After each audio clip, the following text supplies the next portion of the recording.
प्राप्त होईल, पण तुमच्या आमच्यासारखा एक संसारी दुःखी असणारा व्यक्ती तुकोबारांजवळ गेला. महाराज, आमचं आयुष्य सुखी व्हावं, आमच्या जीवनामध्ये समाधान प्राप्त व्हावा, आमच्या जीवनामध्ये आनंद प्राप्त व्हावा, याच्यासाठी आम्ही कितीतरी खटाटोप करतो.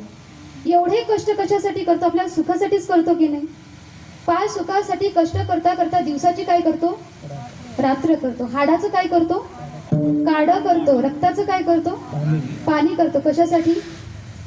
सुखासाठी. मिळालं का ते? नाही मिळालं ना. सुख पाहिजे, समाधान पाहिजे, आनंद पाहिजे असं सर्वांना वाटते, पण एवढं कष्ट करून सुद्धा त्या गोष्टी मिळत नाही. मग तो दुःखी व्यक्ती तुकोबारांजवळ गेला. तुकोबाराने सांगितलं, महाराज, आम्हाला असं वाटलं घरदारात सुख असेल, आम्ही मोठ्या मोठ्या बिल्डिंग बांधल्या. आम्हाला असं वाटलं पैसा पाण्यामध्ये सुख असेल, आम्ही भरपूर कमवलं. आम्हाला असं वाटलं मित्रपरिवारांमध्ये सुख असेल, आम्ही मोठा प्रपंच केला. पण त्या प्रपंचामध्ये, त्या संसारामध्ये, त्या घरदारामध्ये आम्हाला कोणत्याही प्रकारचं सुख प्राप्त झालं नाही, समाधान प्राप्त झालं नाही, आनंद प्राप्त झाला नाही. पण या कोणत्याही गोष्टी तुमच्याकडे नाही, कारण तुम्ही तुमची परिस्थिती वर्णन करून सांगितली. आम्ही सदैव सुडके, जवळी येता चोर धाके, जाऊ पुढती भिके, कुत्री घर राखीती, अशी तुमची परिस्थिती आहे. पण तुमचा चेहरा पाहिला तर एवढा आनंदी आहे, एवढा प्रफुल्लित आहे, एवढा प्रसन्न चेहरा आहे, एवढं तुमच्या जीवनामध्ये सुख आहे. याचं कारण काय?